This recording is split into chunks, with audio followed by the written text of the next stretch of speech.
ಇಷ್ಟೊಂದು ದೊಡ್ಡ ಸಂಖ್ಯೆಯಲ್ಲಿ ಈ ಜಿಲ್ಲೆಯ ಮುಖ್ಯವಾಗಿ ವಿಧಾನಸಭಾ ಕ್ಷೇತ್ರದ ಬೇರೆ ಬೇರೆ ಭಾಗಗಳಿಂದ ಬಂದಿರುವಂತಹ ಎಲ್ಲ ರೈತಾಪಿ ಬಂಧುಗಳೇ, ಅಡಿಕೆ ಬೆಳೆಗಾರರೇ, ತಾಯಂದ್ರೆ, ಮಾಧ್ಯಮದ ಸ್ನೇಹಿತರೆ, ಜೆ.ಪಿ. ನಡ್ಡಾ ಅವರ ಇಚ್ಛೆ ಇತ್ತು. ಅವರು ಬೇರೆ ಬೇರೆ ಭಾಗಕ್ಕೆ ಹೋದಾಗ ಬೇರೆ ಬೇರೆ ರೀತಿಯ ರೈತರನ್ನ ಭೇಟಿ ಮಾಡಬೇಕನ್ನುವಂತ ಅಪೇಕ್ಷೆ ಅವರದು ಇರುತ್ತೆ. ನಮ್ಮ ಚಿಕ್ಕಮಗಳೂರು ಜಿಲ್ಲೆಗೆ ಭೇಟಿ ಕೊಡುವಂತ ಸಂದರ್ಭದಲ್ಲಿ ಇವತ್ತು ಪ್ರಸ್ತುತವಾಗಿ ನಮಗೆ ದೊಡ್ಡ ಸಮಸ್ಯೆಯಾಗಿ ಕಾಡ್ತಾ ಇರುವಂತ ನಮ್ಮ ಅಡಿಕೆ ಬೆಳೆಗಾರರ ಸಮಸ್ಯೆಗಳಿಗೆ ಅವರು ಕಿವಿಯಾಗಬೇಕು, ನಮ್ಮ ಸಮಸ್ಯೆಗಳನ್ನು ಅವರು ಆಲಿಸಬೇಕು, ಕೇಂದ್ರದ ಮಟ್ಟದಲ್ಲಿ ಚರ್ಚೆ ನಡೆಯುವಂತ ಸಂದರ್ಭದಲ್ಲಿ ಅವರು ನಮ್ಮ ಜೊತೆಗೆ ಇರಬೇಕನ್ನುವಂತ ಕಾರಣಕ್ಕಾಗಿ ಇವತ್ತು ಅಡಿಕೆ ಬೆಳೆಗಾರರ ಸಮಾವೇಶವನ್ನು ನಡೆಸಿ ಅದರ ಮೂಲಕ ಬೇರೆ ಬೇರೆ ರೀತಿಯ ಮನವಿಗಳನ್ನ ನಾವು ಕೊಡೋದಕ್ಕೆ ಇಲ್ಲಿ ಸೇರಿದ್ದೀವಿ. ನೀವು ಪ್ರಶ್ನೆ ಕೇಳ್ಬೋದು, ಸರ್ಕಾರ ನಿಮ್ದೇ ಇದೆ, ಆದರೆ ಹಿಂದಿನವರು ಮಾಡಿಟ್ಟಂತ 2-3 ಸಮಸ್ಯೆಯ ಕಾರಣಕ್ಕಾಗಿ ಇವತ್ತು ಅಡಿಕೆ ಬೆಳೆಗಾರರಿಗೆ ಸಮಸ್ಯೆ ಆಗಿದೆ. ಜೀವರಾಜ್ ಅವರು ಹೇಳಿದ್ರು, ಒಂದು ಸಮಸ್ಯೆ ಇವತ್ತು ನಮ್ಮ ಅಡಿಕೆ ಆರೋಗ್ಯಕ್ಕೆ ಹಾನಿಕಾರಕ ಅಂತ ಹೇಳಿ ಸುಪ್ರೀಂ ಕೋರ್ಟ್ ಅಲ್ಲಿ ಇರುವಂತದ್ದು. ಜೆ.ಪಿ. ನಡ್ಡಾ ಅವರು ಆರೋಗ್ಯ ಸಚಿವರಾಗಿದ್ದು, JP. Naddaji was health minister that time. ಆ ಸಂದರ್ಭದಲ್ಲಿ ಸುಪ್ರೀಂ ಕೋರ್ಟ್ ಅಲ್ಲಿ ಈ ಕೇಸ್ ಬಂತು. ನಾವು ಜೆ.ಪಿ. ನಡ್ಡಾ ಅವರ ಹತ್ರ ಹೋದ್ವಿ, ನಿರ್ಮಲಾ ಸೀತಾರಾಮನ್ ಅವರ ಹತ್ರ ಹೋದ್ವಿ. She was the commerce minister that time in the first term of our government. ಅದಾದ ಮೇಲೆ ನಾವು ದೇಶದ ಪ್ರಧಾನಮಂತ್ರಿ ನರೇಂದ್ರ ಮೋದಿ ಅವರ ಹತ್ರ ಹೋದ್ವಿ. ಅಡಿಕೆಯ ಕೇಸ್ ಪದೇ ಪದೇ ಸುಪ್ರೀಂ ಕೋರ್ಟ್ ಅಲ್ಲಿ ಬರ್ತಾ ಇದೆ. ಅಡಿಕೆಯನ್ನ ಆರೋಗ್ಯಕ್ಕೆ ಹಾನಿಕಾರಕ ಅನ್ನುವಂಥದ್ದನ್ನ ಇಂದಿರಾ ಜಯಸಿಂಗ್ ಅವರು ಕೊಟ್ಟಂತ ವರದಿ ಇವತ್ತು ಪದೇ ಪದೇ ಸುಪ್ರೀಂ ಕೋರ್ಟ್ ಅಲ್ಲಿ ಬರ್ತಾ ಇದೆ. ಖಂಡಿತವಾಗಿ ನಮ್ಗೆ ಅಡಿಕೆಗೆ ಸುಪ್ರೀಂ ಕೋರ್ಟ್ ಅಲ್ಲಿ ಸಮಸ್ಯೆ ಆಗುತ್ತೆ. ಯಾಕಂದ್ರೆ ಉತ್ತರ ಭಾರತೀಯರು ಅಡಿಕೆಯನ್ನ ನೋಡಿರುವುದು, ನಿಜವಾದ ಅಡಿಕೆಯನ್ನು ಅವ್ರು ನೋಡಿಲ್ಲ. ಅವ್ರು ಪ್ಯಾಕೆಟ್ ಅಡಿಕೆಯನ್ನು ಮಾತ್ರ ನೋಡಿದ್ದಾರೆ, ಗುಡ್ಕವನ್ನು ಮಾತ್ರ ನೋಡಿದ್ದಾರೆ. ಯಾವುದೇ ಸುಪ್ರೀಂ ಕೋರ್ಟ್ ಜಡ್ಜಿಗೆ ಅಡಿಕೆ ನಿಜವಾದ ನಮ್ಮ ಅಡಿಕೆ ಹೀಗಿರುತ್ತೆ ಅಂತ ಹೇಳಿದ್ರೆ ಅದು ಅರ್ಥ ಆಗ್ಲಿಕ್ಕಿಲ್ಲ. ಅದಕ್ಕಾಗಿ ಸಹಜವಾಗಿ ನಾವು ಅಡಿಕೆಯನ್ನ ರಕ್ಷಣೆ ಮಾಡುವಂತ ದೃಷ್ಟಿಯಿಂದ ಯೋಚನೆ ಮಾಡಬೇಕು ಅಂತ ಅವತ್ತು ನಾವು ಕೇಳ್ಕೊಂಡ್ವಿ. ನಂಗೆ ಇನ್ನೂ ನೆನಪಿದೆ, 2012ರಲ್ಲಿ ಅಡಿಕೆಗೆ ಎಷ್ಟು MIP ಇತ್ತು, ಮಿನಿಮಮ್ ಇಂಪೋರ್ಟ್ ಪ್ರೈಸ್ 2012ರಲ್ಲಿ ಇತ್ತು. ಎಷ್ಟಿತ್ತು? ಕೇವಲ 75 ರೂಪಾಯಿ ಇತ್ತು. ಅದಾದ ಮೇಲೆ 2017ರಲ್ಲಿ ಅದು 162 ರೂಪಾಯಿ ಆಯಿತು ನಮ್ಮ ಸರ್ಕಾರದ ಅವಧಿಯಲ್ಲಿ. ನಾವು ಕೇಳ್ಕೊಂಡ್ವಿ 2 ಅಂಶಗಳನ್ನ. ಒಂದು, MIP ಅನ್ನ ಜಾಸ್ತಿ ಮಾಡಬೇಕು ಅಂತ ನಮ್ಮ ಪ್ರಧಾನಿಯವರಿಗೆ. ಎರಡನೇದು, ಸುಪ್ರೀಂ ಕೋರ್ಟ್ ಅಲ್ಲಿ ನಮ್ಮ ಅಡಿಕೆಯನ್ನ ರಕ್ಷಣೆ ಮಾಡಬೇಕು. ಈ 2 ಬೇಡಿಕೆಯನ್ನ ನಾವು ಜೆ.ಪಿ. ನಡ್ಡಾ ಅವರಿಗೆ, ನಿರ್ಮಲಾ ಸೀತಾರಾಮನ್ ಅವರಿಗೆ, ಕಾಮರ್ಸ್ ಮಿನಿಸ್ಟರ್ಗೆ ಮತ್ತು ಪ್ರಧಾನಮಂತ್ರಿಯವರಿಗೆ ಇಟ್ವಿ. ನಂಗೆ ಬಹಳ ಸಂತೋಷ ಆಗುತ್ತೆ. ಅವತ್ತು ಪ್ರಧಾನಿಯವರು ನಡ್ಕೊಂಡಂತ ರೀತಿ ಅವರು ಹೇಳಿದ್ರು. ಇವತ್ತು ನಾವ್ಯಾವ ಭಾಷಣವನ್ನ ಮಾಡ್ತಾ ಇದ್ದೀವೋ ಅಡಿಕೆಯನ್ನ ಗುಡ್ಕವಾಗಿ ಪ್ರಧಾನಮಂತ್ರಿ ಅವರು ನೋಡಿಲ್ಲ. ಅವ್ರು ಹೇಳಿದ್ರು, ಅಡಿಕೆಯನ್ನ ಗಣಪತಿ ಅಂತ ನಾವು ನಮ್ಮ ರಾಜ್ಯದಲ್ಲಿ ಪೂಜೆ ಮಾಡ್ತೀವಿ, ಗಣಪತಿಯ ಜಾಗದಲ್ಲಿ ಅಡಿಕೆಯನ್ನು ಇಡ್ತೀವಿ, ಅದಕ್ಕಾಗಿ ಅಡಿಕೆಗೆ ಬೆಲೆ ಕೊಡಬೇಕು ಅನ್ನುವಂತ ಯೋಚನೆಯನ್ನ ಮಾಡಿ ಅವತ್ತು ಕಾನೂನು ಸಚಿವರನ್ನ ಕರೆಸಿ ಅಡಿಕೆಯನ್ನ ವಾದ ಮಾಡೋದಕ್ಕೆ, ಅಡಿಕೆಯ ಪರವಾಗಿ ವಾದ ಮಾಡೋದಕ್ಕೆ ಸುಪ್ರೀಂ ಕೋರ್ಟ್ ಅಲ್ಲಿ ಒಳ್ಳೆಯ ವಕೀಲರನ್ನ ನೇಮಕ ಮಾಡಬೇಕು ಅನ್ನುವಂಥದ್ದನ್ನ ಪ್ರಧಾನಿ ನರೇಂದ್ರ ಮೋದಿ ಅವರು ಹೇಳಿದ್ರು. ನಾನು ಇವತ್ತು ಖುಷಿ ಪಡುವಂಥದ್ದು, ಜೆ.ಪಿ. ನಡ್ಡಾ ಅವರು ಆರೋಗ್ಯ ಸಚಿವರಿದ್ದಾಗ, ಕಾಮರ್ಸ್ ಮಿನಿಸ್ಟರ್ ನಿರ್ಮಲಾ ಸೀತಾರಾಮನ್ ಅವರಿದ್ದಾಗ ನಮ್ಮ ಅಡಿಕೆಯನ್ನ 251 ರೂಪಾಯಿ MIPಗೆ ಏರಿಸಿದ್ರು. MIP ಮಿನಿಮಮ್ ಇಂಪೋರ್ಟ್ ಪ್ರೈಸ್ 251 ರೂಪಾಯಿ ಆಯಿತು. 75 ರೂಪಾಯಿ ಕಾಂಗ್ರೆಸ್ ಅವಧಿಯಲ್ಲಿ, ಅದಾದ ಮೇಲೆ 161 ರೂಪಾಯಿ, ಅದಾದ ಮೇಲೆ 251 ರೂಪಾಯಿ ಆಯಿತು. ನಮ್ಮೆಲ್ಲರ ಬೇಡಿಕೆ ಇತ್ತು, ನಮ್ಮ ಎಲ್ಲ ಸಹಕಾರಿ ಸಂಘಗಳ ಬೇಡಿಕೆ ಇತ್ತು, ರೈತರ ಬೇಡಿಕೆ ಇತ್ತು, ಕ್ಯಾಂಪ್ಕೋದ ಬೇಡಿಕೆ ಇತ್ತು, ಮ್ಯಾಮ್ಕೋಸಿದ ಬೇಡಿಕೆ ಇತ್ತು, ಎಲ್ಲರ ಬೇಡಿಕೆ ಇತ್ತು. ಮಿನಿಮಮ್ ಇಂಪೋರ್ಟ್ ಪ್ರೈಸ್ ಅನ್ನ ಜಾಸ್ತಿ ಮಾಡಬೇಕು. ಆವಾಗ ನಾವು ಹೊರಗಡೆಯಿಂದ ಬರುವಂತ ಅಡಿಕೆಗೆ ಟ್ಯಾಕ್ಸ್ ಜಾಸ್ತಿ ಬೀಳುತ್ತೆ. ನಮ್ಮ ಅಡಿಕೆಗೆ ರೇಟ್ ಜಾಸ್ತಿ ಆಗುತ್ತೆ, ಹೊರಗಡೆಯಿಂದ ಬರೋದು ಕಡಿಮೆ ಆಗುತ್ತೆ ಅನ್ನುವಂತ ಒಂದು ಅಪೇಕ್ಷೆ ನಿಮ್ಮೆಲ್ಲರದಿತ್ತು. ನಾನು ದೇಶದ ಪ್ರಧಾನಮಂತ್ರಿ ಅವರಿಗೆ ಅಭಿನಂದನೆಯನ್ನು ಸಲ್ಲಿಸ್ತೀನಿ. ಯಾವ ಕೋರಿಕೆಯನ್ನು ನಾವು ಏನು ಬರೆದು ಕೊಟ್ಟಿದ್ವಿ, 351 ರೂಪಾಯಿ ಆಗ್ಬೇಕು ಅಂತ ಅಡಿಕೆಗೆ ಮಿನಿಮಮ್ ಇಂಪೋರ್ಟ್ ಪ್ರೈಸ್ ಅನ್ನು ಬರೆದು ಕೊಟ್ಟಿದ್ವಿ. ಅದರಂತೆ ಇವತ್ತು ನಡ್ಕೊಂಡಂತ ಪ್ರಧಾನಿ ಇದ್ರೆ ಅದು ನಮ್ಮ ಪ್ರಧಾನಿ ನರೇಂದ್ರ ಮೋದಿ ಅವರನ್ನುವಂತ ಹೆಮ್ಮೆ ಇವತ್ತು ನಮ್ಮೆಲ್ಲರಿಗೂ ಇದೆ. ಮಿನಿಮಮ್ ಇಂಪೋರ್ಟ್ ಪ್ರೈಸ್ ಇವತ್ತು ಅಷ್ಟಾಗಿದೆ, 110 ರೂಪಾಯಿ ಟ್ಯಾಕ್ಸ್ ಬೀಳುತ್ತೆ. ಇನ್ನೊಂದು ನಮ್ಮ ಬಹಳ ದೊಡ್ಡ ಸಮಸ್ಯೆ ಇರುವಂತದ್ದು, ಅಕ್ಕಪಕ್ಕದ ಸಾರ್ಕ್ ಕಂಟ್ರೀಸ್ ಇಂದ ನಮ್ಗೆ ಅಡಿಕೆ ಇಂಪೋರ್ಟ್ ಆಗುವಂತದ್ದು. ಇದು ಕೂಡ UPA ಸರ್ಕಾರದ ಕೊಡುಗೆ.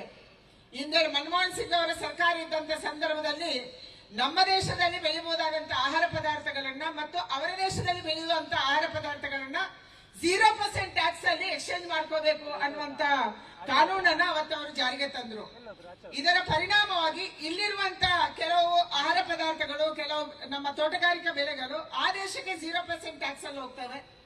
ಅಲ್ಲಿ ಬೆಳೆಯುವಂತದ್ದು 0% ಟ್ಯಾಕ್ಸ್ ಅಲ್ಲಿ ನಮ್ಮ ದೇಶಕ್ಕೆ ಬರುತ್ತೆ. ಇದು ಅಡಿಕೆಗೆ ದೊಡ್ಡ ಮಾರಕ ಆಗಿದೆ. ಯಾಕಂದ್ರೆ ಬೇರೆ ಬೇರೆ ದೇಶಗಳಿಂದ ಇವತ್ತು 0% ಟ್ಯಾಕ್ಸ್ ಅಲ್ಲಿ ಒಂದು ಸಾರಿ ನೇಪಾಳದಿಂದ ನಿರ್ಮಲಾ ಸೀತಾರಾಮನ್ ಅವರು ಇರುವಾಗಲೇ ನೇಪಾಳದಿಂದ ನಮ್ಗೆ 0% ಟ್ಯಾಕ್ಸ್ ಅಲ್ಲಿ ಅಡಿಕೆ ಬಂದಿತ್ತು. ನಾನು ಅವತ್ತು ವಾದ ಮಾಡಿದೆ ನಿರ್ಮಲಾ ಸೀತಾರಾಮನ್ ಅವರಿಗೆ, ನೇಪಾಳದಲ್ಲಿ ಒಂದು ಮರನು ಇಲ್ಲ, ಅಡಿಕೆನೇ ಬೆಳೆಯಲ್ಲ, ಅಲ್ಲಿಂದ 0% ಅಲ್ಲಿ ನಮ್ಗೆ ಅಡಿಕೆ ಬರ್ತಿದೆ. ಇದನ್ನ ನಿರ್ಮಲಾ ಸೀತಾರಾಮನ್ ಅವರು ತನಿಖೆ ಮಾಡಿಸಿದ್ರು. ತನಿಖೆ ಮಾಡಿದಾಗ ಇದು ಸತ್ಯ ಅಂತ ಗೊತ್ತಾಗಿ ಯಾವ್ಯಾವ ದೇಶದಲ್ಲಿ ಅಡಿಕೆ ಬೆಳೆಯುವುದಿಲ್ಲ ಆ ದೇಶದಿಂದ ಯಾವುದೇ ಕಾರಣಕ್ಕಾಗಿ 0% ಟ್ಯಾಕ್ಸ್ ಅಲ್ಲಿ ನಮ್ಮಲ್ಲಿ ಅಡಿಕೆ ತಗೋಬಾರದು ಅನ್ನುವಂತ ಒಂದು ಕಾನೂನನ್ನು ಕೂಡ ಅವತ್ತು ನಿರ್ಮಲಾ ಸೀತಾರಾಮನ್ ಅವರು ಮಾಡಿದ್ರು.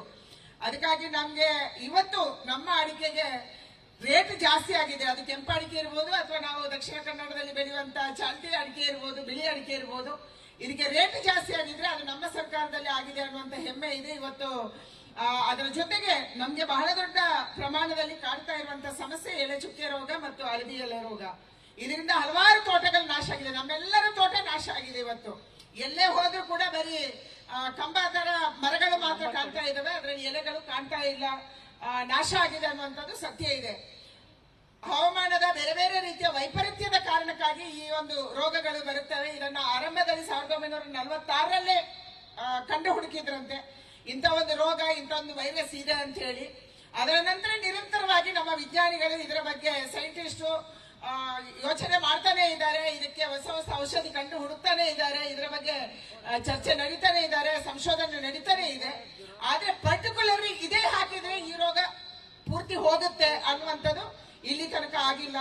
ಇವತ್ತು ಎಲೆ ಚುಕ್ಕೆ ರೋಗದ ಬಗ್ಗೆ ಕೂಡ ಕೇಂದ್ರ ಸರ್ಕಾರ ಪ್ರಧಾನಿ ನರೇಂದ್ರ ಮೋದಿ ಅವರ ನೇತೃತ್ವದಲ್ಲಿ, ನಮ್ಮ ಕ್ಯಾಬಿನೆಟ್ ಸಚಿವರಾದಂತ ನರೇಂದ್ರ ಸಿಂಗ್ ತೋಮರ್ ಅವರ ನೇತೃತ್ವದಲ್ಲಿ ಎಲೆ ಚುಕ್ಕೆ ರೋಗಕ್ಕೆ ಕೂಡ ಇವತ್ತು ಒಂದು ಸೈಂಟಿಸ್ಟ್ ಟೀಮ್ ಅನ್ನ ನೇಮಕ ಮಾಡಿದೆ. ಅದು ನಿಮ್ಮ ಊರುಗಳಲ್ಲಿ ಕೂಡ ಬಂದಿದೆ, ಚರ್ಚೆಗಳು ಮಾಡಿದ್ದಾರೆ. ನೀವೇನೋ ಔಷಧಿಯನ್ನು ಸಿಂಪಡಿಸಿ ಇದಕ್ಕೆ ಹೆಚ್ಚು ಪರಿಣಾಮವನ್ನ ತಗೊಳಕ್ಕೆ ಸಾಧ್ಯ ಆಯಿತು ಅನ್ನೋದ್ರ ಬಗ್ಗೆ ಕೂಡ ನಿಮ್ಮ ಜೊತೆ ಕೂಡ ಚರ್ಚೆ ಮಾಡಿದ್ದಾರೆ.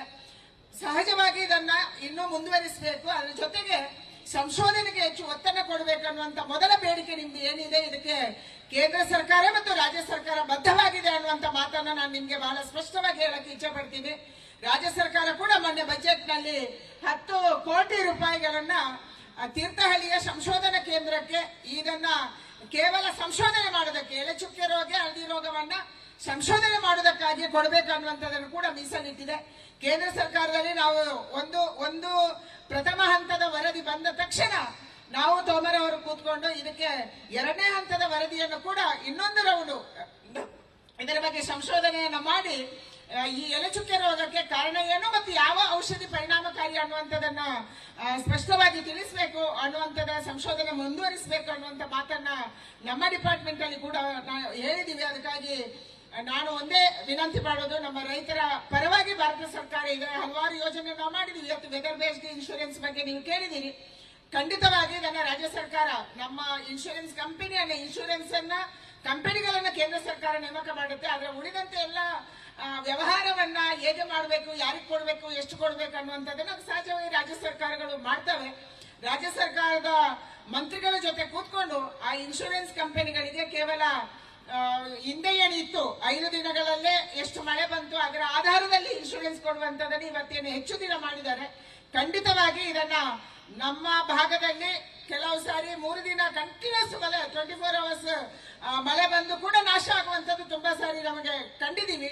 ಅದಕ್ಕಾಗಿ ಇದನ್ನು ಕಡಿಮೆ ದಿನ ಮಾಡಿ ವೆದರ್ ಬೇಸ್ಡ್ ಇನ್ಶೂರೆನ್ಸ್ ಕೊಡೋದಕ್ಕೆ ನಾನು ಖಂಡಿತವಾಗಿ ಪ್ರಯತ್ನ ಮಾಡ್ತೀನಿ. ಇದನ್ನ ಕೇಂದ್ರ ಮತ್ತು ರಾಜ್ಯದಲ್ಲಿ ಕೂತ್ಕೊಂಡು ಇದರ ಬಗ್ಗೆ ವಿಶೇಷವಾಗಿ ಒತ್ತು ಕೊಡುವಂತದನ್ನು ಮಾಡ್ತೀನಿ ಅನ್ನುವಂತ ಮಾತನ್ನು ಹೇಳಿ ಹೆಚ್ಚು ಮಾತಾಡಿದರೆ ಇವತ್ತು ಸನ್ಮಾನ್ಯ JP ನಡ್ಡಾ ಅವರು ನಮ್ಗೆ ನಮ್ಮ ಅಡಿಕೆ ಬೆಳೆಗಾರರಿಗೆ JP Naddaji was helped us in when he was the health minister, health and family welfare minister.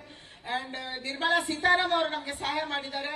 ನಮ್ಮ ಪ್ರಧಾನಿ ನರೇಂದ್ರ ಮೋದಿ ಅವರು ನಮಗೆ ಸಹಾಯ ಮಾಡಿದ್ದಾರೆ. ಇವತ್ತು ಹೊಸ ಕಮಿಟಿ ಎಲೆ ಚುಕ್ಕೆ ರೋಗದ ಬಗ್ಗೆ ಅಧ್ಯಯನ ಮಾಡಕ್ಕೆ ನರೇಂದ್ರ ಸಿಂಗ್ ತೋಮರ್ ಅವರು ನಮಗೆ ಸಹಾಯ ಮಾಡಿದ್ದಾರೆ. ಅವರೆಲ್ಲರಿಗೂ ಕೂಡ ನಾನು ಧನ್ಯವಾದಗಳನ್ನ ಎಲ್ಲ ಅಡಿಕೆ ಬೆಳೆಗಾರರ ಪರವಾಗಿ ಹೇಳ್ತಾ, ಖಂಡಿತ ನಿಮ್ಮ ಜೊತೆ ಭಾರತ ಸರ್ಕಾರ ಇದೆ, ನಿಮ್ಮ ಜೊತೆ ನಾವು ಇದೀವಿ. ಎಲೆ ಚುಕ್ಕೆ ಮತ್ತು ಹಳದಿ ಎಲೆ ರೋಗಕ್ಕೆ ಒಂದು ಡಿಸ್ಕಷನ್ಗೆ ಬರುವುದಕ್ಕೆ ನಮ್ಮ ಕಡೆಯಿಂದ ಸೈಂಟಿಸ್ಟ್ ಕಡೆಯಿಂದ ನಾವು ಖಂಡಿತವಾಗಿ ಪ್ರಯತ್ನವನ್ನ ಮಾಡ್ತೀವಿ ಅನ್ನುವಂಥದ್ದನ್ನು ಹೇಳಿ, ಅದರ ಜೊತೆಗೆ ಅಡಿಕೆಯಲ್ಲಿ ಇವತ್ತು ಸ್ಟಾರ್ಟ್ಅಪ್ ಕಂಪನಿಗಳು ಬಹಳ ಖುಷಿ ಆಗುತ್ತೆ ನಮ್ಗೆ. ಅಡಿಕೆ ಆರೋಗ್ಯಕ್ಕೆ ಹಾನಿಕಾರಕ ಅಲ್ಲ ಅನ್ನುವಂಥದ್ದನ್ನು ಸಾಧನೆ ಮಾಡೋದಕ್ಕೆ ಚಿಕ್ಕ ಚಿಕ್ಕ ಹುಡುಗರು ಮುಂದೆ ಬಂದು ನಿಂತಿದ್ದಾರೆ. ಮೊನ್ನೆ ಪುತ್ತೂರಿನ ಒಂದು ಕೃಷಿ ಮೇಳದಲ್ಲಿ ಅಡಿಕೆಯಿಂದ ತಯಾರಾದಂತ ಐಸ್ ಕ್ರೀಮ್ ಅನ್ನು ನಮ್ಗೆ ಕೊಡಿಸಿದ್ರು, ಅಡಿಕೆಯಿಂದ ತಯಾರಾದಂತ ಬಿಸ್ಕೆಟ್ ಅನ್ನು ನಮ್ಗೆ ಕೊಡಿಸಿದ್ರು.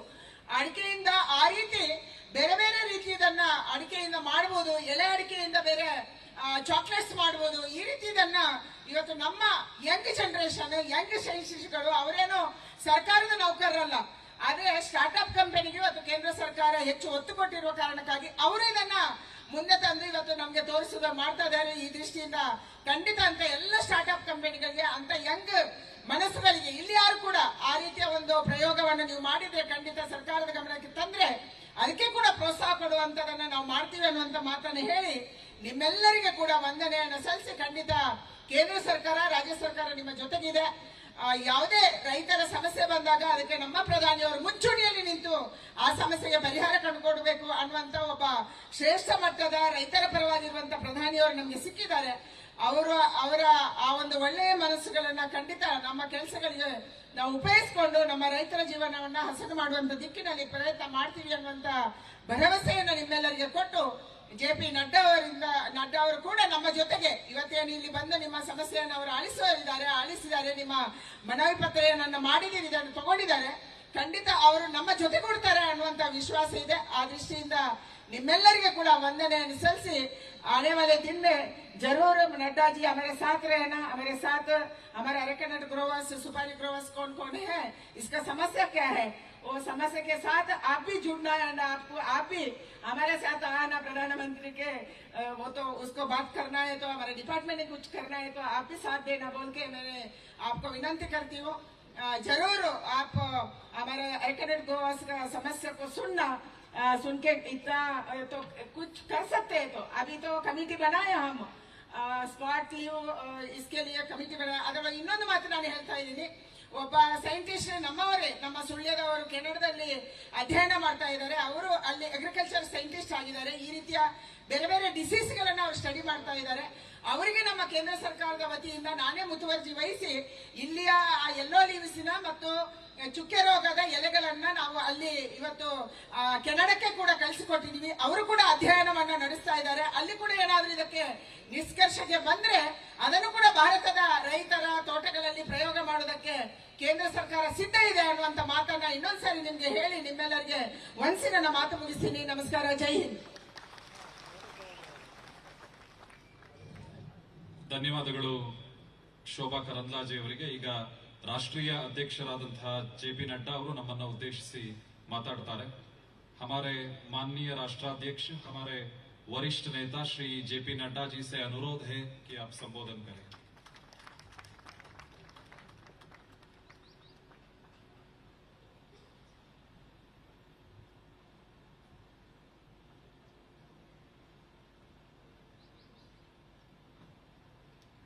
बोलिए भारत माता की, भारत माता की, भारत माता की.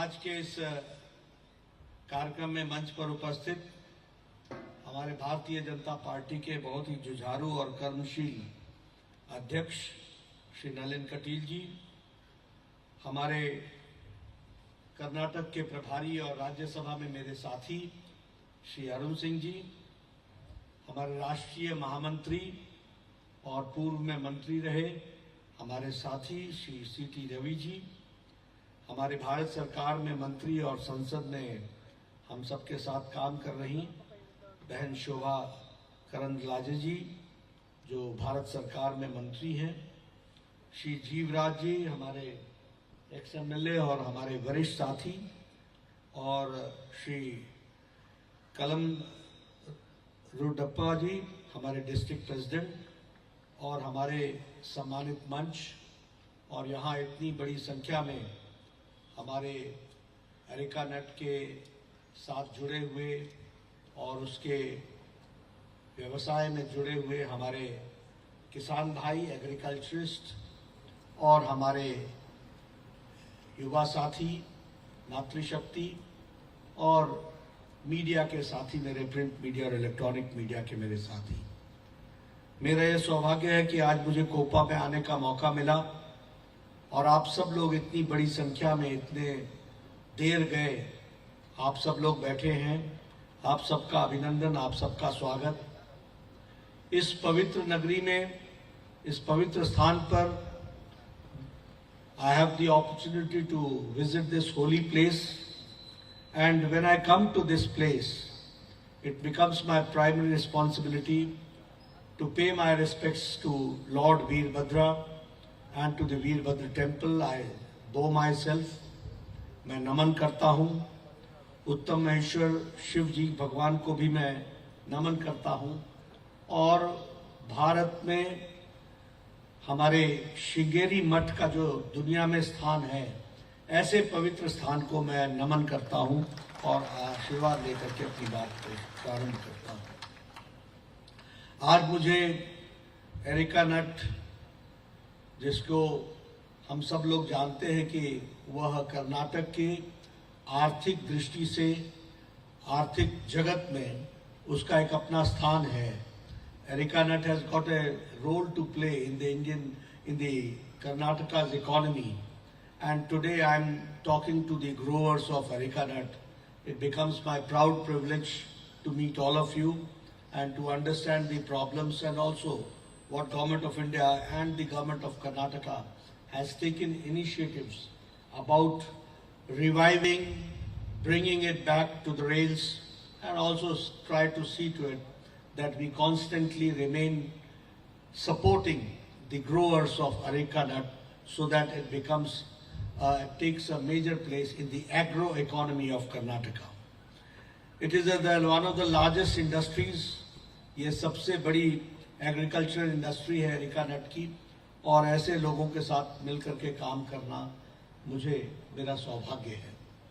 मैं यहाँ ये भी आपसे कहना चाहता हूँ, because we are political persons, so I would also like to put the record straight and put the record in front of you. I can say that whatever has been done for the Arecanut growers, it has been only done and always done by Bharatiya Janata Party governments. This we have to understand. None has taken care of Arecanut growers, and this I would like to place on record, and I would like that my media person should also put it on record. Let there be a debate, let there be a discourse. This crocodile tears, this false sympathy, talking about the Arecanut growers doing nothing. People should know who works and who does not work.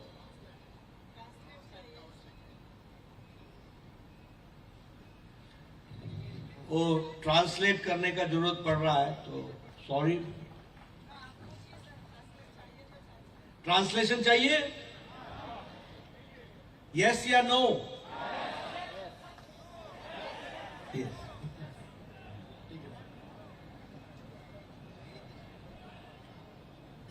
ಬಂಧುಗಳೇ,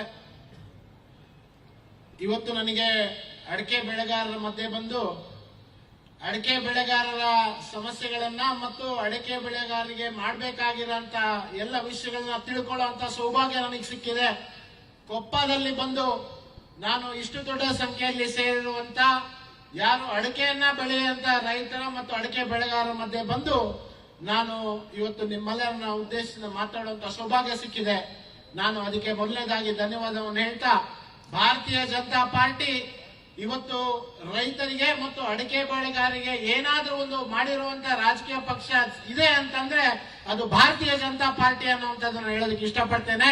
ಮತ್ತು ಈ ನಮ್ಮ ಕರ್ನಾಟಕ ರಾಜ್ಯಕ್ಕೆ ಅಡಿಕೆಯಿಂದ ಒಂದು ದೊಡ್ಡ ಆರ್ಥಿಕ ಶಕ್ತಿ ಸಿಗ್ತಾ ಇದೆ ಅನ್ನುವಂಥದ್ದು ಕೂಡ ನಮಗೆ ಗೊತ್ತಿದೆ ಅನ್ನುವಂಥದ್ದು ನಾನು ಬಹಳ ಹೆಮ್ಮೆಯಿಂದ ಹೇಳೋದಕ್ಕೆ ಇಷ್ಟಪಡ್ತೇನೆ. Friends, I would also like to place on record that the Karnataka government, under the dynamic leadership, once under the Yediyurappa-ji and today under the dynamic leadership of Bommai-ji, whatever has been done for the Arecanut growers, it has been done by BJP governments and the successive BJP governments. I would like to make you remember that it was B.S. Yediyurappa-ji who undertook a 65 kilometers Padayatra for the farmers of Arecanut, and that was in 1982. You might not remember, but yes, it was in 1982 that B.S. Yediyurappa had undertaken a Padayatra, and he had fought for giving the justice to the Arecanut growers at that point of time. I would also like to place on record, you see, many people have been trying to eulogize themselves as leaders, and many people and many leaders have been called as Kisan leaders, have been called as leaders for the farmers, many leaders. But if you ask the contribution of them, you will find that they had only empty slogans. Nothing was done for the farmers. In reality, it is Prime Minister Narendra Modi and his dynamic leadership which has brought change in the life of the farmers, and he happens to be the real farmer leader that I would like to place on record. And I'm not just saying for the sake of saying it. You talk about Pradhan Mantri Fasal Bima Yojana, which we have started. You will be happy to note that 1,20,000 crores claims have been settled since the Pradhan Mantri Fasal Bima Yojana came into existence. I would like to put on record that none of the farmers were given any subsistence. None of the farmers were given anything. It was Prime Minister Narendra Modi who started the Pradhan Mantri Kisan Samman Nidhi. And after every 4 months, rupees of 2,000 for their agricultural subsistence, for their agricultural development is given, and in 3 quarters, 6,000 rupees is given to 11 crore 78 lakh farmers, and till now 2 lakh crore and 20,000 crore has been dispersed to the farmers to the tune of 11 crore and 78 lakh farmers. ಬಂಧುಗಳೇ, ನಾನು ತಮ್ಮೆಲ್ಲರೂ ಕೂಡ ಒಂದ್ಸಾರಿ ನೆನಪು ಮಾಡೋದಕ್ಕೆ ಇಷ್ಟಪಡ್ತೇನೆ. ನಮ್ಮ ರಾಜ್ಯದ ಪೂರ್ವ ಮುಖ್ಯಮಂತ್ರಿಗಳಾದಂತಹ ಸನ್ಮಾನ್ಯ B.S. ಯಡಿಯೂರಪ್ಪನವರು 1983ರಲ್ಲೇ ಮೊಟ್ಟ ಮೊದಲನೇ ಬಾರಿಗೆ ಅಡಿಕೆ ಬೆಳೆಗಾರರ ಪರವಾಗಿ ಯಾರಾದ್ರೂ ಪಾದಯಾತ್ರೆಯನ್ನ ಮಾಡಿದವರು ಅಂತಂದ್ರೆ ಸನ್ಮಾನ್ಯ B.S. ಯಡಿಯೂರಪ್ಪನವರು 62 ಕಿಲೋಮೀಟರ್ ಆಗಿನ ಕಾಲದಲ್ಲಿ ಪಾದಯಾತ್ರೆಯನ್ನ ಮಾಡಿ ಅಡಿಕೆ ಬೆಳೆಗಾರರ ಬಗ್ಗೆ ಸರ್ಕಾರಕ್ಕೆ ಜಾಗೃತಿಯನ್ನ ಮೂಡಿಸುವಂತ ಕೆಲಸವನ್ನ ಮಾಡಿದ್ರು. ಇವತ್ತು ನಿರಂತರವಾಗಿ ನಮ್ಮ ಸರ್ಕಾರ ರೈತರ ಪರವಾಗಿ ಅನೇಕ ಯೋಜನೆಗಳನ್ನ ಜಾರಿಗೆ ತರುವಂತ ಕೆಲಸವನ್ನ ಮಾಡಿದೆ. ಅನೇಕ ಜನ ಇವತ್ತು ನಾನು ರೈತ ನಾಯಕರು ಅಂತ ಹೇಳ್ತಾರೆ. ಆದ್ರೆ ನಿಜವಾದ ರೈತ ನಾಯಕರು ಯಾರು ಇದ್ದಾರೆ ಅಂದ್ರೆ ಸನ್ಮಾನ್ಯ ನರೇಂದ್ರ ಮೋದಿಜಿ ಪ್ರಧಾನಮಂತ್ರಿಗಳು, ನಮ್ಮ ದೇಶದ ಪ್ರಧಾನಮಂತ್ರಿಗಳು ಅಂತ ನಾನು ಹೇಳೋದಕ್ಕೆ ಇಷ್ಟಪಡ್ತೇನೆ. ಅದಕ್ಕೆ ಉದಾಹರಣೆಗಳನ್ನು ಕೂಡ ನಾನು ಕೊಡೋದಕ್ಕೆ ಇಚ್ಛೆಯನ್ನ ಪಡ್ತೇನೆ. ಸನ್ಮಾನ್ಯ ಪ್ರಧಾನಮಂತ್ರಿಗಳಾದಂತಹ ಶ್ರೀ ನರೇಂದ್ರ ಮೋದಿಜಿ ಅವರು ಇವತ್ತು ರೈತರಿಗೆ ಇನ್ಶೂರೆನ್ಸಿನ ಮೂಲಕ ರೈತರ ಸಮಸ್ಯೆಗಳಿಗೆ ಪರಿಹಾರ ಕೊಡುವಂತ ಕೆಲಸವನ್ನ ಮಾಡಿ ಇವತ್ತು ಪ್ರಧಾನಮಂತ್ರಿ ಅನೇಕ ಯೋಜನೆಗಳನ್ನ ಇನ್ಶೂರೆನ್ಸ್ ಮೂಲಕ ರೈತರಿಗೆ ಕೊಡೋದ್ರ ಮೂಲಕ 1,20,000 ಕೋಟಿ ಅಷ್ಟು ಹಣವನ್ನ ನಾವು ಇನ್ಶೂರೆನ್ಸ್ ಮೂಲಕ ನಾವು ರೈತರಿಗೆ ವಿತರಣೆಯನ್ನ ಇಲ್ಲಿವರೆಗೂ ಮಾಡಿದ್ದೇವೆ. ಅಷ್ಟೇ ದೊಡ್ಡ ಯೋಜನೆ ಆದಂತ ಇವತ್ತು ಕೃಷಿ ಸನ್ಮಾನ್ ನಿಧಿಯನ್ನ ಏನು ರೈತರಿಗೆ ನಾವು ಪ್ರತಿ ವರ್ಷ 6,000 ಕೇಂದ್ರ ಸರ್ಕಾರದ ಕೊಡುವಂತದ್ದಾಗಿದೆ. ಅದು ದೇಶದಲ್ಲಿ ಸುಮಾರು 11,78,00,000 ರೈತರ ಖಾತೆಗಳಿಗೆ ನೇರವಾಗಿ ನಾವು ಹಣ ಬಿಡುಗಡೆ ಅನ್ನೋ ಕೆಲಸವನ್ನು ಮಾಡ್ತಾ ಇದ್ದೇವೆ. ಸದಾ ರೈತರ ಪರವಾಗಿ ಯೋಚನೆ ಮಾಡುವಂತ ಯಾವ್ದಾದ್ರು ಒಬ್ಬ ಪ್ರಧಾನಮಂತ್ರಿ ನಮ್ಮ ದೇಶಕ್ಕೆ ಸಿಕ್ಕಿದ್ರು ಅಂತಂದ್ರೆ ಅದು ಸನ್ಮಾನ್ಯ ಪ್ರಧಾನಮಂತ್ರಿಗಳಾದ ಶ್ರೀ ನರೇಂದ್ರ ಮೋದಿಜಿ ಅವರು ಅನ್ನುವಂಥದ್ದು ನಾನು ಹೇಳೋದಕ್ಕೆ ಇಚ್ಛೆ ಪಡ್ತೇನೆ.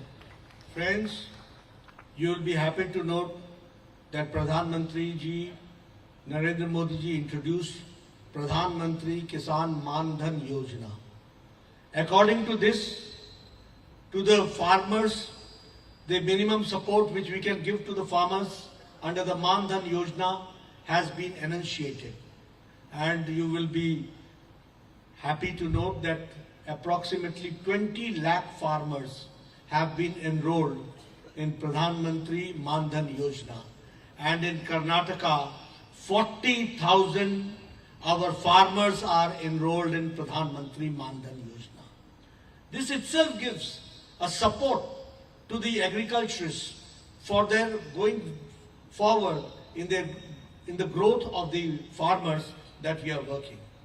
Here I would also like to share with you that when COVID came, at that point of time, Pradhan Mantri gave a package, and in that package 1 lakh crore rupees was kept for the infrastructural development of the farmers and the infrastructural development of the agro field, making of the cold storages, linkages, e-NAM in the market, and also trying to see to it that how can we modernize the mandis and how can the last village gets the benefit of connectivity so that the produce of the farmers reaches the mandi, which you call as the market, in no time, and perishable goods are taken care of. So all this was done, and 1 lakh crore rupees was invested for agricultural infrastructure development. You will be also happy to note that the agricultural budget in 2014 was 25,000 crores. And now it has been increased 4-folds. Now the agricultural budget is more than 1,32,000 crores. This is what I would like to share with you. The same way, the pulses procurement, 7,350% increase has been there in the procurement of pulses. MSP has been given to the pulses. And in the Krishi Sinchai Yojana, the irrigation scheme, you will be happy to note that 93,068 crore rupees have been allocated for Pradhan Mantri Krishi Sinchai Yojana from 2021 to 2026. This is the infrastructural growth which is taking place. I am talking about the basics, how agriculture is being given focus by Prime Minister Modi, how agriculture is being given priority. Budget has been increased, Pradhan Mantri Man Dhan Yojana has been increased, Pradhan Mantri Kisan Samman Nidhi has been implemented. The same way MSP for the pulses have been increased, and for Pradhan Mantri Krishi Sinchai Yojana for irrigation, and each drop more crop drip irrigation scheme has been given priority. ಬಂಧುಗಳೇ, ಇವತ್ತು ಪ್ರಧಾನಮಂತ್ರಿಗಳು ಇಡೀ ದೇಶದಲ್ಲಿ ಕೃಷಿಗೆ ಅತ್ಯಂತ ಒತ್ತು ಕೊಡುವಂತ ಕೆಲಸವನ್ನ ಮಾಡ್ತಾ ಇದ್ದಾರೆ. ವಿಶೇಷವಾಗಿ ಪ್ರಧಾನ ಮಂತ್ರಿ ಮಾನ್ ಧನ್ ಯೋಜನೆ ಅಡಿಯಲ್ಲಿ ಇವತ್ತು ಇಡೀ ದೇಶಾದ್ಯಂತ ಸುಮಾರು 20 ಲಕ್ಷಕ್ಕೂ ಹೆಚ್ಚು ಜನ ರೈತರಿಗೆ ಈ ಮಾನ್ ಧನ್ ಯೋಜನೆಯ ಲಾಭಾರ್ಥಿಗಳಾಗಿ ಮಾಡುವಂತದ್ರ ಮೂಲಕ ಕರ್ನಾಟಕ ರಾಜ್ಯದಲ್ಲಿ 40,000ಕ್ಕೂ ಹೆಚ್ಚು ಜನ ರೈತರಿಗೆ ಈ ಯೋಜನೆಯ ಫಲಾನುಭವಿಗಳಾಗಿ ಮಾಡಿರುವಂತದ್ದು ನಾವು ನೋಡಿದ್ದೇವೆ. ಕೋವಿಡ್ ಅಂತ ಅತ್ಯಂತ ಭೀಕರವಾದಂತಹ ಸಂದರ್ಭದಲ್ಲಿ ಪ್ರಧಾನಮಂತ್ರಿಗಳು ಕೃಷಿಗೆ ಕೃಷಿಗೆ ಸಂಬಂಧಪಟ್ಟಂತ ಇನ್ಫ್ರಾಸ್ಟ್ರಕ್ಚರ್ ಅನ್ನ ಮೂಲಭೂತ ಸೌಕರ್ಯಗಳಿಗೋಸ್ಕರ 1,00,000 ಕೋಟಿಯಷ್ಟು ಹಣವನ್ನ ಮೀಸಲಿಟ್ಟು ಕೃಷಿಯಲ್ಲಿ ನಮ್ಮ ರೈತರಿಗೆ ಬೇಕಾಗುವಂತ ಅದು ಕೋಲ್ಡ್ ಸ್ಟೋರೇಜ್ ಇರ್ಬೋದು, ಲಿಂಕೇಜ್ ಇರ್ಬೋದು, ಇನಾಮ್ ವ್ಯವಸ್ಥೆ ಇರ್ಬೋದು, ಮಾರುಕಟ್ಟೆಗಳನ್ನ ರೈತರು ಸರಿಯಾದ ರೀತಿಯಲ್ಲಿ ಬಳಕೆ ಮಾಡಿಕೊಡೋದಕ್ಕೋಸ್ಕರ ಬೇಕಾದಂತ ಎಲ್ಲ ತಂತ್ರಾಂಶಗಳನ್ನ ಸನ್ಮಾನ್ಯ ಪ್ರಧಾನ ಮಂತ್ರಿಗಳು ಕೊಟ್ಟಿದ್ದಾರೆ. ಅದೇ ರೀತಿ ಮುಂಚೆ ಕೃಷಿಗೆ ಬಜೆಟ್ ಅಲ್ಲಿ ಎಷ್ಟು ಹಣ ಸಿಗ್ತಾ ಇತ್ತು ಅಂತಂದ್ರೆ ಸುಮಾರು 25,000 ಕೋಟಿಯಷ್ಟು ಸಿಗ್ತಾ ಇತ್ತು. ಆದ್ರೆ ಪ್ರಧಾನ ಮಂತ್ರಿಗಳು ಕೃಷಿಗೋಸ್ಕರ 1,32,000 ಕೋಟಿಯಷ್ಟು ಹಣವನ್ನ ಕೇವಲ ಕೃಷಿಗೋಸ್ಕರ ನೀಡಿರುವಂತದನ್ನ ನಾವು ಬಹಳ ಹರ್ಷದಿಂದ ನಾವು ಹೇಳುವಂತದನ್ನ ಇಷ್ಟಪಡ್ತೇನೆ. ಅದೇ ರೀತಿ ಅನೇಕ ಬೆಳೆಗಳಿಗೆ ಮಿನಿಮಮ್ ಸಪೋರ್ಟ್ ಪ್ರೈಸ್ ಅನ್ನ MSP ಅನ್ನು ಕೊಡೋದ್ರ ಮೂಲಕ ಪ್ರಧಾನಮಂತ್ರಿಗಳು ರೈತರ ಪರವಾಗಿ ನಿಂತಿರುವಂತದನ್ನ ನಾವು ಸ್ಮರಣೆಯನ್ನ ಇಲ್ಲಿ ಮಾಡಬೇಕು. ಇವತ್ತು ಕೃಷಿ ಸಿಂಚಾಯಿ ಯೋಜನೆ ಮೂಲಕ ಏನು ಪ್ರತಿ ಹನಿಗೆ 3 ಬೆಳೆಯನ್ನ ತೆಗೆಯೋದಿಕ್ಕೆ ಇವತ್ತು ಪ್ರಧಾನಮಂತ್ರಿಗಳು 93,068 ಕೋಟಿಯನ್ನ ನಾವು ಕೃಷಿ ಸಿಂಚಾಯಿ ಯೋಜನೆಗೆ ಅಂದ್ರೆ ಡ್ರಿಪ್ ಇರಿಗೇಷನ್ ಮೂಲಕ ಕೊಡುವಂತ ಕೆಲಸವನ್ನ ಕೇಂದ್ರ ಸರ್ಕಾರ ಈಗಾಗಲೇ ಒದಗಿಸ್ತಾ ಇದೆ. ಇವತ್ತು ಕೇಂದ್ರ ಸರ್ಕಾರ ರೈತರ ಪರವಾಗಿ ಎಲ್ಲ ನಿಲುವುಗಳನ್ನ ಕೊಡೋದ್ರ ಮೂಲಕ ಅನೇಕ ಬೆಳೆಗಳಿಗೆ ನಾವು ಮಿನಿಮಮ್ ಸಪೋರ್ಟ್ ಪ್ರೈಸ್ ಅನ್ನ MSP ಅನ್ನ ಕೊಡೋದ್ರ ಮೂಲಕ ರೈತರ ಪರವಾಗಿ ಕೇಂದ್ರ ಸರ್ಕಾರ ನಿಂತಿದೆ. Last but not the least, in 2014 we had only 2 mega parks, but today there are 22 mega parks which are there in existence. This shows the priority, how we are working for the horticulturists, how we are working for the agriculturists, how we are trying to see to it that the produced by the agricultures is tried to see that how we can enhance and how we can see that we can get the good market for it. If I talk about Arecanut, I would like to share with you that in Karnataka, in 2017, it was 2,79,000 hectares, which was hectares where cultivation of Arecanut was there. But in now 2021, 5,49,000 hectares are being cultivated by Arecanut. This is an increase of 78% on the whole of the Karnataka. The share is 78%, which we have to understand.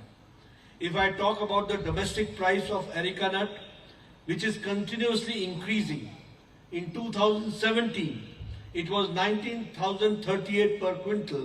Now it is 35,481 per quintal. If I talk about Chali Arecanut in Sagar market, it was in 2017-18, it was 20,847, which has now increased 39,019 per quintal. I am talking about the statistics because here the media is sitting. I would like to share all this because one should understand that when we talk with statistics, with data, and we want to prove that whatever we do it for the people of Karnataka. That is what I would like to ensure. ಬಂಧುಗಳೇ, ನಮ್ಮ ಸರ್ಕಾರ ಬರೋದಕ್ಕಿಂತ ಮುಂಚೆ ಇಡೀ ದೇಶದಲ್ಲಿ ಕೇವಲ 2 ಕೃಷಿಗೆ ಸಂಬಂಧಪಟ್ಟಂತ 2 ಪಾರ್ಕ್ಗಳಿತ್ತು. ಆದ್ರೆ ಇವತ್ತು ಫುಡ್ ಪ್ರಾಸೆಸಿಂಗ್ ಮತ್ತು ಕೃಷಿಗೆ ನಾವು ಆದ್ಯತೆಯನ್ನು ನೀಡಿರುವಂತ ಕಾರಣಕ್ಕೋಸ್ಕರ ಇವತ್ತು ದೇಶದಲ್ಲಿ 22 ಮೆಗಾ ಪಾರ್ಕ್ ಗಳನ್ನ ಇವತ್ತು ನಾವು ಇಡೀ ದೇಶಾದ್ಯಂತ ಕೇವಲ ಹಾರ್ಟಿಕಲ್ಚರ್ ಮತ್ತು ಅಗ್ರಿಕಲ್ಚರ್ ಬೆಳೆಗಳಿಗೆ ಪ್ರೋತ್ಸಾಹ ನೀಡೋದಕ್ಕೋಸ್ಕರ ನಾವು ಸ್ಥಾಪನೆಯನ್ನ ಮಾಡಿದ್ದಕ್ಕೆ ನಾನು ಹೇಳೋದನ್ನ ಇಚ್ಛೆ ಪಡ್ತೇನೆ. ಅಡಿಕೆಗೆ ಬರೋದಾದ್ರೆ ನಾವು ಅಡಿಕೆ ಬೆಳೆಗೂ ಕೂಡ ನಾವು ಪೂರಕವಾಗಿರುವಂತ ವಾತಾವರಣವನ್ನು ಸೃಷ್ಟಿ ಮಾಡುವಂತ ಕಾರಣ ಅಡಿಕೆ ಬೆಳೆಗೆ ನಾವು 2017ರಲ್ಲಿ ಅಡಿಕೆ ಬೆಳೆ 2,79,000 ಹೆಕ್ಟೇರ್ ಪ್ರದೇಶದಲ್ಲಿ ಬೆಳೀತಾ ಇದ್ರೆ ಇವತ್ತು ನಾವು 5,49,000 ಹೆಕ್ಟೇರ್ ಪ್ರದೇಶದಲ್ಲಿ ಅಡಿಕೆ ಬೆಳೆಯನ್ನು ಮಾಡಿದ್ದೇವೆ. ಇಡೀ ದೇಶದಲ್ಲಿ ಅಡಿಕೆ ಬೆಳೆಯುವಂತ ಪ್ರದೇಶದಲ್ಲಿ ಹೆಚ್ಚಳ ಆಗಿರುವಂತದನ್ನ ನಾವು ಕಾಣಬಹುದು. ಅದೇ ರೀತಿ ಅಡಿಕೆ ಬೆಳೆಯಲ್ಲಿ 2017ರಲ್ಲಿ 19,000 ಅಡಿಕೆಗೆ ಪ್ರತಿ ಕ್ವಿಂಟಾಲ್ಗೆ ಸಿಗ್ತಾ ಇದ್ರೆ 2021ರಲ್ಲಿ 22ರಲ್ಲಿ ಇದು 35,000ಕ್ಕೂ ಹೆಚ್ಚು ಬೆಳೆಯನ್ನ ಪಡೆಯುವಂತದ್ದು ನಾವು ಕಂಡಿದ್ದೇವೆ. ಅದೇ ರೀತಿ ಚಾಲಿ ಅಡಿಕೆಯಲ್ಲೂ ಕೂಡ ಇವತ್ತು ಒಂದು ಅದರ ದರವು ಕೂಡ ಹೆಚ್ಚಲಾಗಿದೆ. ಸಾಗರ ಮಾರ್ಕೆಟ್ ಅಲ್ಲಿ ಅದು 21,000 ಇತ್ತಂತದ್ದು ಈಗ ಹತ್ತತ್ರ 40,000ಕ್ಕೆ ಬಂದಿದ್ದೇವೆ. ನಾವು ಏನೇ ಮಾತಾಡಿದ್ರು ಕೂಡ ಅದಕ್ಕೆ ಬೇಕಾದಂತ ಅಂಕಿ ಅಂಶಗಳನ್ನು ಹಿಡಿದು ನಾವು ಹೇಗೆ ನಾವು ಮುಂದುವರಿತಾ ಇದ್ದೇವೆ, ಪ್ರಗತಿಯನ್ನ ಸಾಧಿಸ್ತಾ ಇದ್ದೇವೆ ಅನ್ನುವಂಥದ್ದು ಜನರ ಮುಂದೆ ತಿಳಿಸುವಂತ ಪ್ರಯತ್ನವನ್ನು ನಾವು ಮಾಡ್ತೇವೆ. Friends, I would also like to share with you that this is the government which is proactive, pro-responsive and a responsible government. So we respond to the agriculturists and the Arecanut growers. And when I say so, I would also like to share with you, you all are facing one problem, and that is the import of Arecanut from outside countries, which really destabilizes the Indian market, which really destabilizes the Karnataka market of Arecanut. And for that, the pro-responsive government of Karnataka has taken care that basic customs duty on import of Arecanut is bound rate by 100%.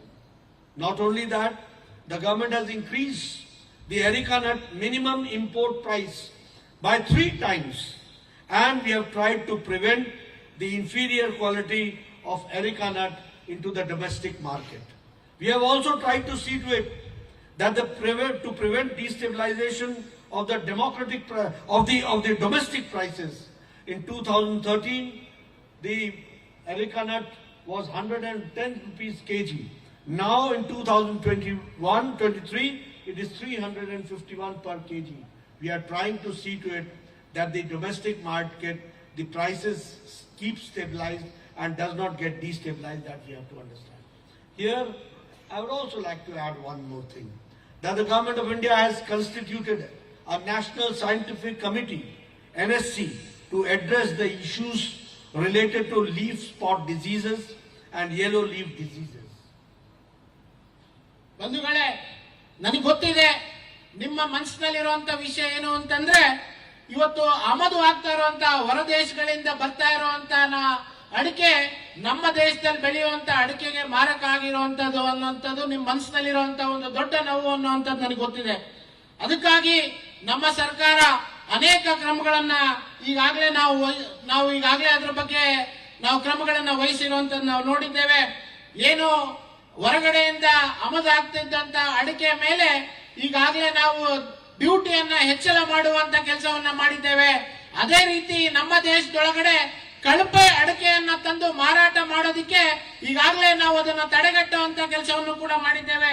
3 ಪಟ್ಟು ನಾವು ಅದಕ್ಕೆ import ಡ್ಯೂಟಿಯನ್ನ ಹೆಚ್ಚಳ ಮಾಡುವಂತ ಕೆಲಸವನ್ನು ಕೂಡ ನಾವು ಮಾಡಿದ್ದೇವೆ. ಅದೇ ರೀತಿ ತಮ್ಮೆಲ್ಲರೂ ಕೂಡ ರೈತರಿಗೆ ಬಹಳ ಒಂದು ಈ ಹಳದಿ ಚುಕ್ಕೆ ರೋಗ ಮತ್ತು ಕಪ್ಪು ಚುಕ್ಕೆ ರೋಗದ ಬಗ್ಗೆ ನಾವು ಈಗಾಗಲೇ ಕೇಂದ್ರ ಮಟ್ಟದಲ್ಲಿ ಅದನ್ನ ತಡೆಗಟ್ಟುವ ನಿಟ್ಟಿನಲ್ಲಿ ಒಂದು ಲ್ಯಾಬೊರೇಟರಿಯನ್ನ ಸ್ಥಾಪನೆ ಮಾಡೋದಕ್ಕೆ ಈಗಾಗಲೇ ಚಿಂತನೆಯನ್ನ ಮಾಡಿ ಅದರ ಬಗ್ಗೆ ನಾವು ಕಾರ್ಯಮಗ್ನಾಗಿದ್ದೇವೆ. ಅದು ರೈತರ ಪರವಾಗಿ ಮುಂದಿನ ದಿನಗಳಲ್ಲಿ ಕೆಲಸ ಮಾಡುವಂತದ್ದು ಆಗುತ್ತೆ ಅನ್ನುವಂಥದ್ದು ನಾನು ತಿಳಿಸ ಬಯಸ್ತೇನೆ. As I said so, that the government of India has appointed National Scientific Committee to see to it that yellow leaf disease and the leaf spot diseases, how we can eradicate. But the government of Karnataka is also proactive, pro-responsive and pro-responsible. And for that, 25 crores have been allocated to see to it that how we can expedite a research to prevent the yellow leaf diseases. That is what we are trying to see. And the same way, rupees 10 crore to the Agriculture and Horticulture Research Center at Tirthahalli in Shimoga district, Arecanut, also to enhance its productivity. So we are working both ways. We are trying to see to it that yellow leaf disease, how we can do research and fight this disease.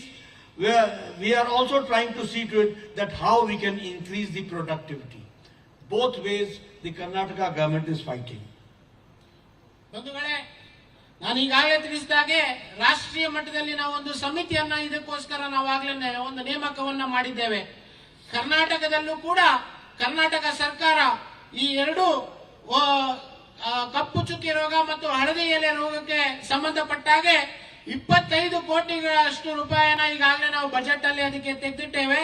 Shivamogga ಜಿಲ್ಲೆಗೆ ತೀರ್ಥಹಳ್ಳಿಯಲ್ಲಿ ಇದಕ್ಕೆ ಸಂಶೋಧನೆಯನ್ನ ಮಾಡೋದಕ್ಕೋಸ್ಕರ 10 ಕೋಟಿಯನ್ನ ನಾವು ಮೀಸಲಿಟ್ಟು ಇದಕ್ಕೆ ಸಂಶೋಧನೆಯನ್ನ ನಾವು ಪ್ರಾರಂಭ ಮಾಡಿದ್ದೇವೆ. ಒಂದು ಕಡೆ ನಾವು ಅಡಿಕೆ ಬೆಳೆಗೆ ಸೂಕ್ತವಾದಂತಹ ಬೆಲೆ ಸಿಗುವಂತ ನಿಟ್ಟಿನಲ್ಲಿ ನಾವು ಕೆಲಸವನ್ನ ಮಾಡ್ತಿದ್ರೆ, ಮತ್ತೊಂದು ಕಡೆ ರೈತರಿಗೆ ಬಾಧೆಯಾಗಿರುವಂತಹ ಈ 2 ರೋಗಗಳನ್ನ ತಡೆಗಟ್ಟುವ ನಿಟ್ಟಿನಲ್ಲಿ ನಾವು ಸರ್ಕಾರದ ವತಿಯಿಂದ ಸಂಶೋಧನೆಗಳನ್ನ ಶೀಘ್ರಗತಿಯಲ್ಲಿ ಪ್ರಾರಂಭವನ್ನ ಮಾಡಿ ರೈತರಿಗೆ ಅದನ್ನ ತಲುಪಿಸುವಂತ ಕೆಲಸವನ್ನ ನಾವು ಮಾಡ್ತೇವೆ. To see to it that the fruit does not get disease. For the general category, the Karnataka government has undertaken that 75% of the subsidy will be given on copper sulfate and lime. And for the reserved category, SC and ST, 90% of the subsidy will be given to the farmers so that they can see to it, prevent the fruit to rot from the disease. And again, a 10 crore rupees grant has been given to curb the damage to the Arecanut from the pests, and 4 crore for controlling the leaf diseases for impacting Arecanut plantation. So what I would like to emphasize here, that it is our government which has taken all small nitty-gritties into consideration to see to it that the growers of Arecanut does not find any difficulty, and we are there to take care of you on all circumstances that I would like to share with you. ಇವತ್ತು ಸರ್ಕಾರದ ವತಿಯಿಂದ ಈ copper sulphate ಮತ್ತು ಏನು ಅಡಿಕೆಗೆ ಬೇಕಾದಂತ chemicals ಅನ್ನ ಬಳಕೆ ಮಾಡೋದಕ್ಕೋಸ್ಕರ ಜನರಲ್ ಕ್ಯಾಟಗರಿಯ ಜನರಿಗೆ ಆ ಒಂದು ಮೊತ್ತದ ಮೇಲೆ 75% ಸಬ್ಸಿಡಿಯನ್ನು ಕೊಡ್ತಾ ಇದ್ದೇವೆ. SC ST ಕ್ಯಾಟಗರಿಯ ರೈತರಿಗೆ ನಾವು 90% ಸಬ್ಸಿಡಿಯನ್ನ ಕೊಡ್ತಾ ಇದ್ದೇವೆ. ಅದರ ಜೊತೆಗೆ 10,000ಕ್ಕಿಂತ ಹೆಚ್ಚು ಈ ಒಂದು ಏನು ಅಡಿಕೆ ಬೆಳೆ ನಾಶ ಆಗಿರುವಂತವರಿಗೆ ನಾವು ಪರಿಹಾರ ಒದಗಿಸುವ ನಿಟ್ಟಿನಲ್ಲಿ ಸರ್ಕಾರ ಈಗಾಗಲೇ 4 ಕೋಟಿಯಷ್ಟು ಪರಿಹಾರ ಮೊತ್ತದ ಬಜೆಟ್ ನಲ್ಲೂ ಕೂಡ ಘೋಷಣೆಯನ್ನ ಮಾಡಿದ್ದೇವೆ. ನಾನು ಈಗಾಗಲೇ ಹೇಳಿದಾಗೆ ನಾವು ನಿರಂತರವಾಗಿ ರೈತರ ಪರವಾಗಿ ನಿಲ್ಲುವಂತ ಕೆಲಸ ಮಾಡ್ತಾ ಇದ್ದೇವೆ. ವಿಶೇಷವಾಗಿ ಕರ್ನಾಟಕ ಸರ್ಕಾರ ಅಡಿಕೆ ಬೆಳೆಗಾರ ಪರವಾಗಿ ನಿಲ್ಲೋದಕ್ಕೋಸ್ಕರ ಎಲ್ಲ ಕ್ರಮಗಳನ್ನ ವಹಿಸುತ್ತೆ ಅನ್ನುವಂತ ಭರವಸೆಯನ್ನ ನಾವು ಈ ಸಂದರ್ಭದಲ್ಲಿ ನಾವು ನೀಡ್ತಾ ಇದ್ದೇವೆ. In Uttar Karnataka, Sirsi Supari has got a geographic indication GI tag. For that also I would like to congratulate the growers of Uttar Karnataka, the North Karnataka. Here I would like to stress at the end that when we are working best for the people of Karnataka, for the farmers, for the Arecanut growers, at the same time both double engine government under the leadership of Prime Minister Modi and under the leadership of Basavaraj Bomaiji, we are trying to see that the farmers are empowered, the women are empowered, the people, the poor people are empowered, the Dalits are empowered, all sections of the society is empowered, the youth is empowered, and all schemes are there to see to it that rural India and urban India are empowered and goes forward and takes a long leap so far as the India's agrarian society is concerned. This is what I will to share with you. Thank you very much for giving me a very patient hearing. Thank you. Uttara Kannada ಜಿಲ್ಲೆಯಲ್ಲಿ ಈಗಾಗಲೇ ಒಂದು ಹೊಸ ಪ್ರಯೋಗವನ್ನ ಮಾಡುವಂತ ಮೂಲಕ ರೈತರು ಅಡಿಕೆ ಬೆಳೆಗಳಿಗೆ GI tagging ಅನ್ನ ಮಾಡುವಂತ ಕೆಲಸವನ್ನ ಮಾಡಿದ್ದಾರೆ. ನಮ್ಮ ಡಬಲ್ ಇಂಜಿನ್ ಸರ್ಕಾರ, ಕೇಂದ್ರ ಮತ್ತು ಕರ್ನಾಟಕ ಸರ್ಕಾರ ನಿರಂತರವಾಗಿ ಮಹಿಳೆಯರ ಪರವಾಗಿ, ಯುವಕರ ಪರವಾಗಿ, ರೈತರ ಪರವಾಗಿ ಇದ್ದು ಎಲ್ಲ ಹಂತದಲ್ಲೂ ಕೂಡ ಅವರ ಬೆಳವಣಿಗೆ ಪ್ರೋತ್ಸಾಹ ಕೊಡುವಂತ ಕೆಲಸವನ್ನ ಮಾತ್ರ ಮಾಡುತ್ತೆ ಅನ್ನುವಂಥದ್ದನ್ನ ಈ ಸಂದರ್ಭದಲ್ಲಿ ಈ ಸಭೆ ಮೂಲಕ ಹೇಳೋದಕ್ಕೆ ಇಚ್ಛೆ ಪಡ್ತೇನೆ. ನಮ್ಮ ಸರ್ಕಾರಗಳು ನಿರಂತರವಾಗಿ ಬಡವರ ಪರವಾಗಿ ಇರುವಂತದ್ದಾಗುತ್ತೆ ಅನ್ನುವಂಥದ್ದು ಮಾತ್ರ ಹೇಳಿ ನಿಮ್ಮೆಲ್ಲರೂ ಕೂಡ ಈ ಕಾರ್ಯಕ್ರಮದಲ್ಲಿ ಬಂದು ಭಾಗವಹಿಸೋದಕ್ಕೆ ನಾನು ಅಭಿನಂದನೆಗಳನ್ನ ತಿಳಿಸಿ ನನ್ನ ಮಾತುಗಳನ್ನು ಮುಕ್ತಾಯ ಮಾಡ್ತಾ ಇದ್ದೇನೆ. ಎಲ್ಲರಿಗೂ ಧನ್ಯವಾದಗಳು.